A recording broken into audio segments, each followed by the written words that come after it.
Hello, welcome to the Dollhouse. I am the doll, and today I'm going to be discussing why some people's ancestors are rolling over in their graves.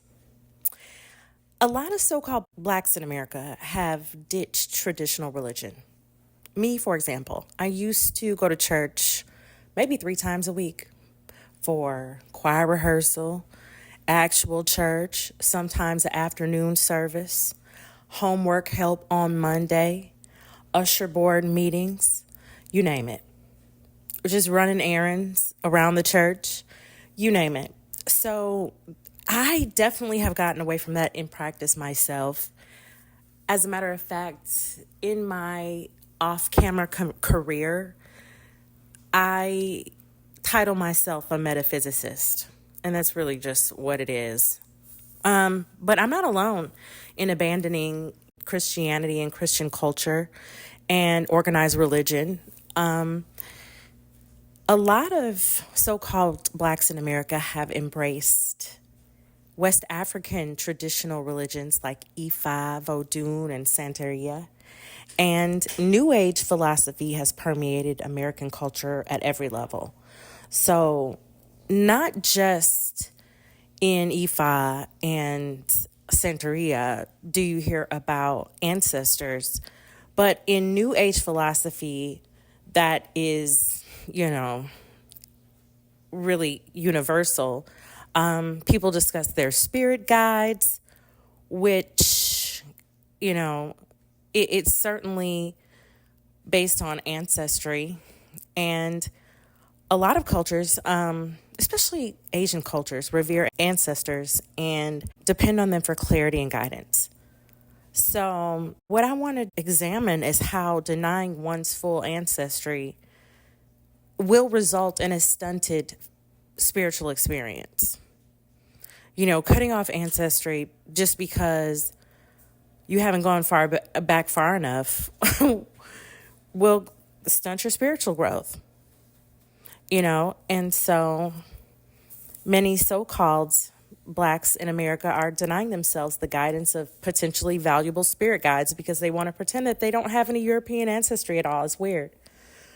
So, and so-called white people in America do the same thing when they disconnect themselves from the motherland, which was the source of the life that we know as the oldest in the world. That's what science is saying. They say trust the science. So, if you deny your connection to these spirit guides, you're probably cutting yourself off.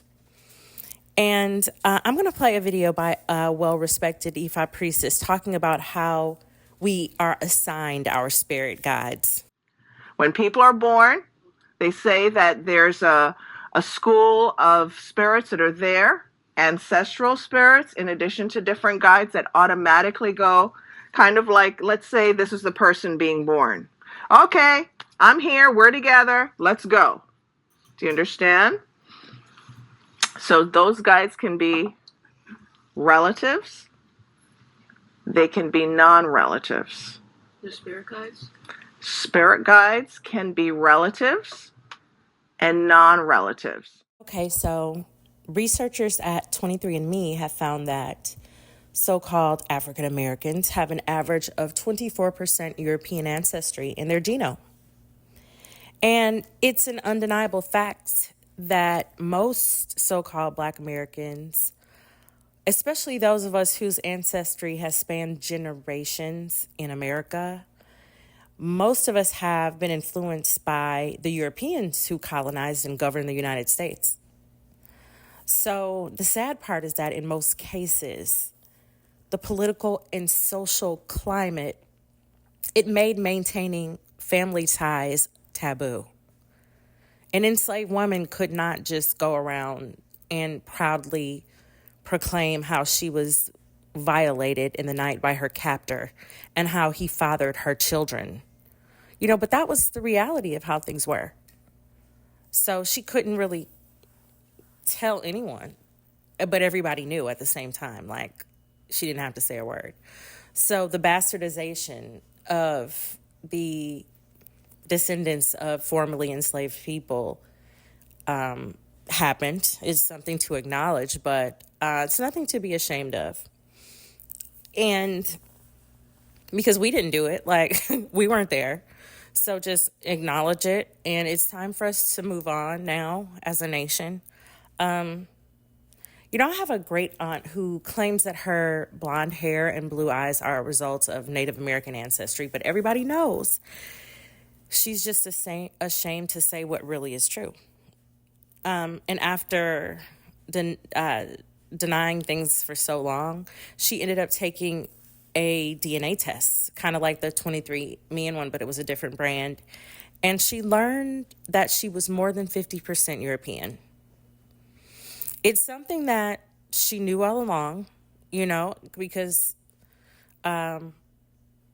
she was connected to life in the South, but, those things didn't get discussed. But she lived in shame, kind of denying her reality that everyone could see. But denying your ancestry, it goes against social norms of nature. Like, it goes against nature, denying your heritage. But it became a reality. Y'all hear my phone going off? I don't know what's happening. It's, anyway, just ignore that. It's something that she knew, my aunt knew, but, denying herself, it was part of the culture, and she lived with shame. But denying your ancestors in any culture is against nature, and it must be a horrible feeling. Like, imagine passing your dad every day and not being able to benefit from the social status that being his child would afford you if you had been born to his wife. Like, that's probably, something that has been coded into the genetic experience for a lot of the descendants of formerly enslaved people here in America. This conversation will probably go over a lot of people's heads, and that's fine with me, because this channel is definitely not for everybody. This is for the dolls, period, full stop.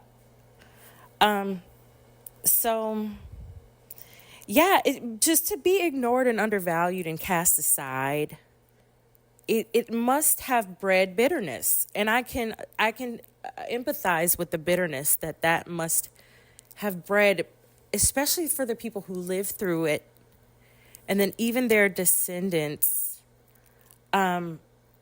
generating generations of bitter people who look like the people in dominant society, or quote unquote dominant society, in upper echelons of society, but who are literally just feeling like second class castaways. Not even stepchildren, just orphans. So that had to be a really harsh feeling. And this all came to me after visiting with an old college friend who expressed how, where she works, there was a replica of a flag created by Betsy Ross, and it just offended her to no end. And I can understand her perspective, but I can also see beyond it, because Betsy Ross might be her cousin, just in reality. So, just girl, that's your flag.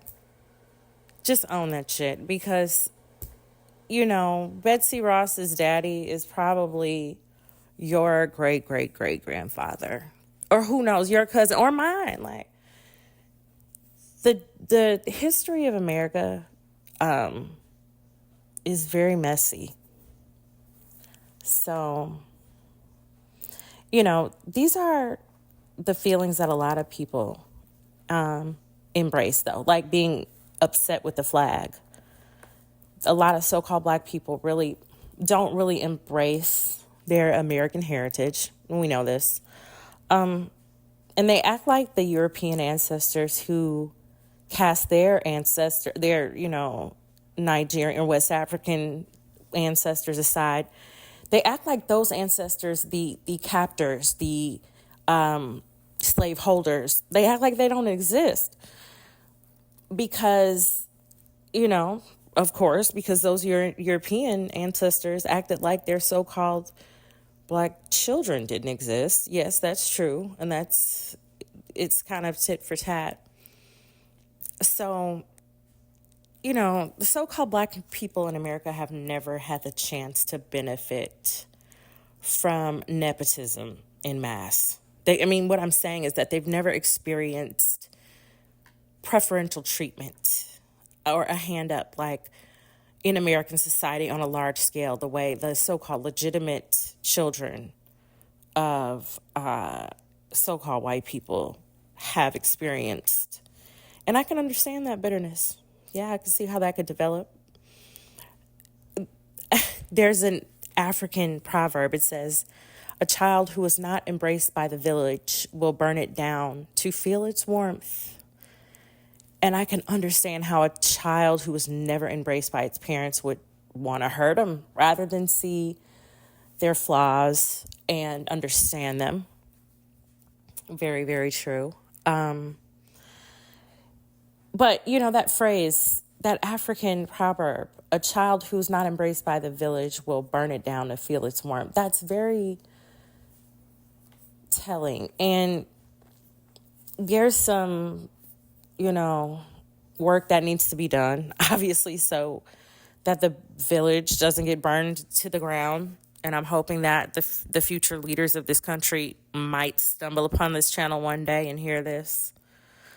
The Americans of European ancestry should no longer be the only ones claiming the birthright to American heritage. Period. There shouldn't be, and they're not here, like they aren't the only ones claiming the birthright to American heritage, because I claim it. There's no reason to deny European ancestry just because, one, you don't know where exactly it's from. You can take the 23andMe and just get an idea, but just embrace who you are right now, because you can pretty much rest assured that if you have generations of history and ancestry in America, it's got a lot of different influences in it. So, multi-generational Americans with West African ancestry will more than likely have some European ancestry mixed in there. And letting go of that bitterness and shame related to it is one of the things that can help the so-called Blacks in America identify with the culture and excellence and leadership of other so-called cultures, and American culture mainly, and also connect to the rhythm, the hard work, the diligence of the formerly enslaved people, as well as the savagery, the willfulness, the criminality of the pirates in the bloodline, the European ancestry, whatever it is, like all of these different influences in one's ancestry. They all have perfections and imperfections, because no one's 100% perfect. So no one's ancestors were 100% perfect, even if they were enslaved. They weren't angels just because they were enslaved. But the people who were also the slave holders weren't complete devils just because they lived in an economic circumstance that allowed them to crush the will of darker people. It was just a way of life. And it continues to be a way of life around the world. So it just is a reality of things. It's something to really examine more closely if you haven't. Beyond this video, look into slavery around the world, current slavery around the world. Doing that, it might foster some humility and a little bit of reality. The person that looks deeper might no longer feel trapped, as if they might not feel trapped in a state of mind that the so-called current hip-hop culture and baddie culture, or any of these so-called cultures that lean on materialism, and where like they are only in this group of so-called Black people. And it's okay to identify with the positive aspects of other cultures, and not feel like your culture is bad, because all cultures are bad.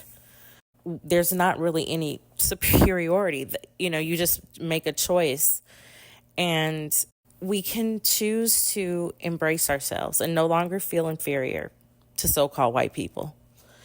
And you define yourself, and you really do belong here, and you have the power to shape your reality as you see fit, with the help of your imperfect spirit guides and ancestors. So, I hope this makes sense. It might not. Just let me know what you think, because all of us have ancestry from all over. Very rarely do you find people who are just untainted and with a bloodline that hasn't migrated throughout history from one area of the globe to another, and that doesn't have any racial mixture from a people group of a lighter or darker hue. So just embrace the ancestry, embrace your spirit guides of all cultures, because they want to give you guidance. Look into it, y'all. And let's talk soon.